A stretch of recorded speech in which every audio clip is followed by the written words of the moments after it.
Dobro jutro, sve vas srdačno pozdravljam. Ispred Odsjeka za komparativnu književnost i bibliotekarstvo ovdje smo moj kolega Feđa Kulenović i ja, Mario Hibert, sa namjerom da vam predstavimo pokušaj rekonstrukcije web stranice našeg pokojnog profesora Kemala Bakaršića, koji je zapravo prije nego što smo na Univerzitetu u Sarajevu, fakulteti uopšte imali svoje vlastite web stranice. Profesor Kemal Bakaršić je jedan od prvih istraživača koji je na stranici OpenBook.ba zapravo objedinjavao mnoge alate i servise koji su danas dio savremene kulture otvorenog izdavaštva i otvorenog pristupa znanju. Na početku ja bi se pokušao malo poigrati sa tri broja, obzirom da govorimo o 20 godina od smrti profesora Bakaršića, 10 godina od postojanja History Festa i 30 godina postojanja internet arhiva koji zapravo spašava, odnosno čuva od digitalnog zaborava mrežnu građu. I zapravo htjeli smo povezati ove tri stvari kako bismo se i prisjetili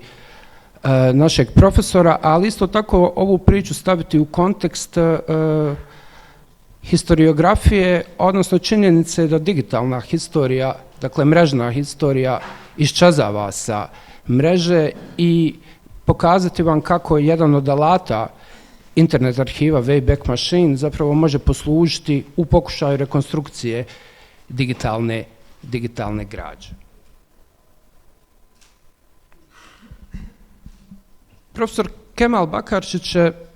možemo slobodno ustvrditi, najprominentniji, najistaknutiji istraživač u području bibliotekarstva i informacijskih znanosti. Zapravo on je i prvi doktor informacijskih nauka u Bosni i Hercegovini i njegovim preranim odlaskom nije izgubio samo Univerzitet u Sarajevu, već zapravo cjelokupna kulturna i akademska zajednica Bosne i Hercegovine, obzirom da je profesor Bakaršić bio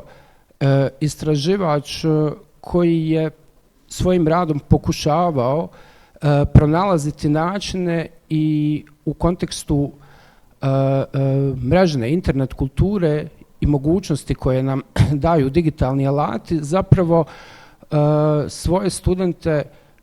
naučiti kako zapravo ne samo da čuvaju, već i da koriste i stavljaju u distribuciju zapravo sadržaje na način koji je bio preteča svega onoga što danas imamo kao standard u kontekstu otvorene znanosti. Dakle, na stranici OpenBook.ba, koja je prije 10 godina zapravo iščezla sa weba, i to je razlog zbog kojeg pokušavamo kontekstualizirati čitavu ovu priču danas na godišnjicu 20 godina od njegove smrti, jeste činjenica da je sve što je profesor Bakaršić radio zapravo imalo na izvjestan način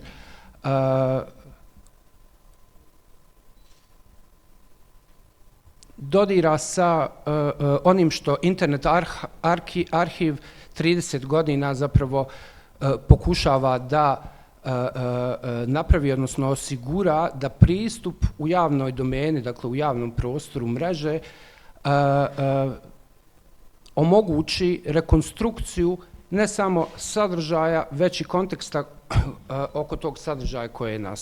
nastajao. OpenBook.ba smo praktično prije možda 20 ili mjesec dana uspjeli vratiti putem alata Wayback Machine i zapravo smo se ne samo podsjetili, već iznenadili, odnosno potvrdili da nije riječ samo o sadržajima koji su se tamo nalazili, a riječ je zapravo o digitalnom repozitoriju koji je arhivirao i studentske završne radove, već u čitavom kontekstu koji je zapravo nestao gubitkom te stranice. Dakle, mi smo pokušali pokazati, i to će vam kolega Kulenović demonstrirati kasnije, spasiti od zaborava sve ono što je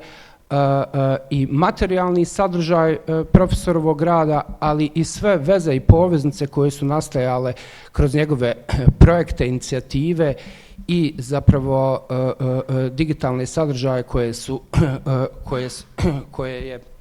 su na kraju krajeva opisivale čitavu baštinu intelektualno nasljeđe jednog naučno-istraživačkog pregalaštva. Ono što možemo kontekstualizirati danas jeste sama činjenica da,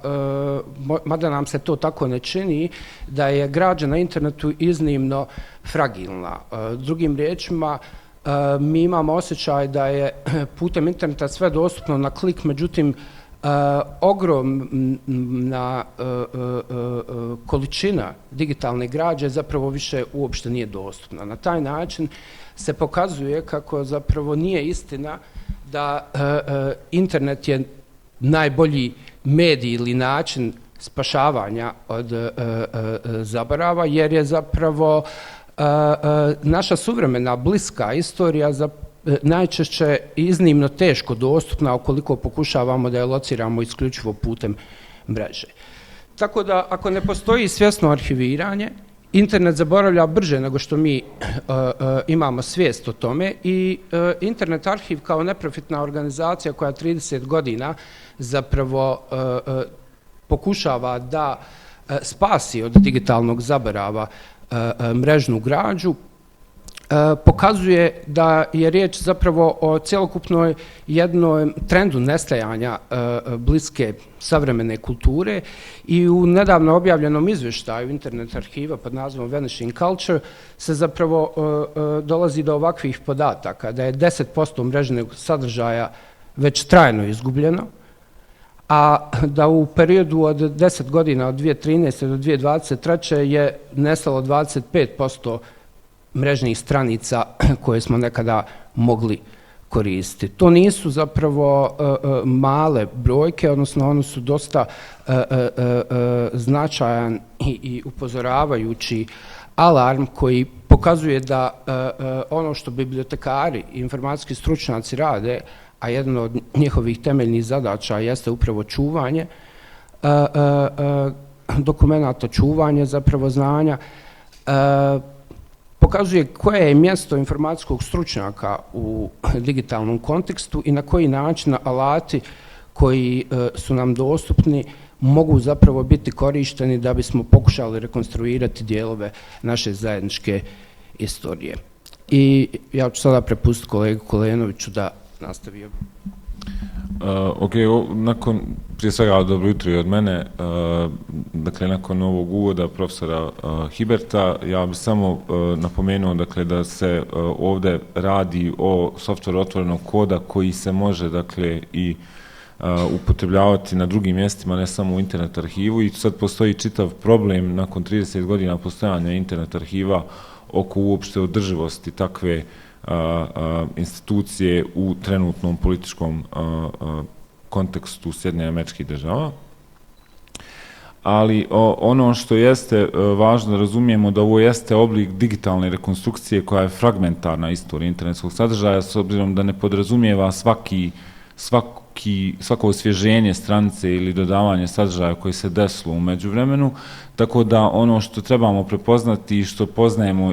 iz naše lične historije profesor i ja, jeste da je profesor Bakarčić ovu stranicu pokrenuo mnogo ranije nego što je ona arhivirana na samom internet arhivu, ali je tu ono što imamo kao prvi trag u stvari 2002. dakle 21. decembar, gdje onda vidimo neke prve fragmente onoga što je profesor odlučio da postavi i što su već naznake diplomskih radova različitih studenata koji su danas također uključeni u rad, kao i rekonstrukcije različitih časopisa, ne samo dakle iz informacijskih nauka nego i književnosti, koje je on dakle u svom pokušaju prvi put digitalizirao, ali ova arhiva upravo pokušava da vrati, dakle, ne samo ono što je profesor proizvodio sam, nego što je i proizvodnja kulturnih i naučnih radnika i radnica u Bosni i Hercegovini u tom periodu, jer su, recimo, bibliotekarstvo, pa čak i novi izraz i prilozi jednim dijelom jedino dostupni u ovim brojevima bili na Open Booku.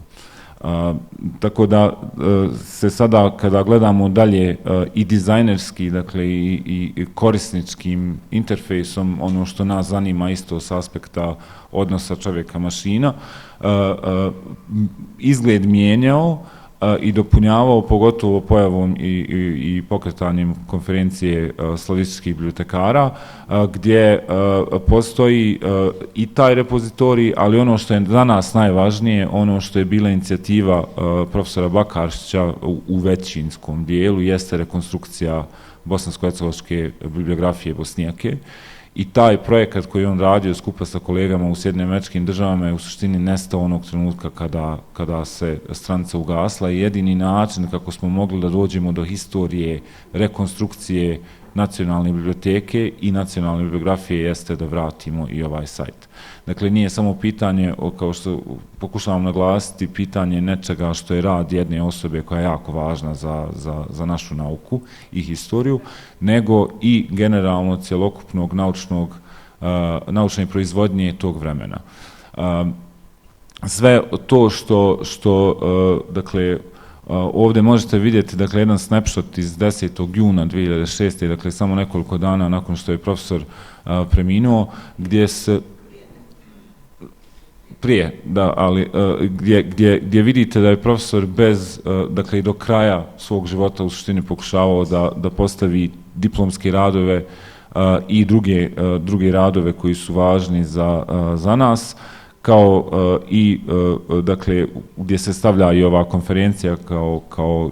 jedna od rijetkih konferencija vezani u to vrijeme za našu profesiju. I onda imamo jedno oživljavanje 2010. koje u suštini pokušava da nastavi tradiciju onoga što je profesor radio i koja onda ima jedan dugi period nestanka, pa se pokušava vratiti 2022. ali neuspješno, ja moram reći, zato što tu nije bilo prebacivanje ovog repozitorija kojeg smo mi tražili i sada prikupili, nego u suštini je bio nedovršen. I onda se taj repozitorij ugasio, gdje ćemo sada pokušati da njegovo postojanje nastavimo na web mrežnom mjestu Fondacije Kemal Bakaršić, kako bi omogućili svima, dakle i nama koji se bavimo rekonstrukcijom informacijske kulture Bosne i Hercegovine, ali i vama da imate taj uvid u taj period historijskog razvoja u Bosni i Hercegovini. Ono što je važno i što želimo da naglasimo, dakle, da ovo nije samo bio eksperiment, kao što sam rekao, rekonstrukcije nečega što je nama lično važno i kao osobama i kao istraživačima, nego i da ukažemo da je ovo jedini način kako se savremena historija može istraživati jednim dijelom. Dakle, jednostavno dokumentacija nastaje dosta u digitalnom obliku, tako da ako želimo rekonstruisati uopšte nastanke prvih medijskih web stranica u Bosni i Hercegovini ili u drugim zemljama svijeta, Wayback Machine je jedini način da vidimo u stvari šta su bili prvi pokušaji redakcija ili drugih nekih kompanija pa i vlada koji su donosili odluke kako bismo onda cjelokupno rekreirali historiju tog perioda. Na kraju, ono što smo uspjeli isto tako pronaći u nekim bilješkama koje se kreću dakle internetom, u ovom slučaju ovo su citati koji smo našli na jednoj Facebook objavi, ove dvije, dakle, gdje profesor je tada, i ono, svi se sjećamo koji smo ga slušali, da internet da je svako ko se konektovao na internet mora znati da li pije iz vodovodne mreže ili iz kanalizacije i da u suštini ko pretražuje korisna znanja i informacije pije iz vodovoda, ko pretražuje sve ostalo je što je nekorisno i štetno pije iz kanalizacije. I mi bi voljeli misliti da ova dva natpisa ispod su u stvari kontinuitet onoga što smo učili od njega, postavljajući pitanja da li AI zna kakvim podacima je treniran i da li upravo kvalitet izlaznog rezultata direktno uslovljen kvalitetom ulaznih podataka, što jeste nasljeđe onoga što je profesor ostavio i što je u stvari iskreno rečeno i zakinuti smo s njegovim odlaskom, jer neke stvari koje sada pokušavamo da uradimo bi bili vjerovatno mnogo lakše da je on živ. Hvala.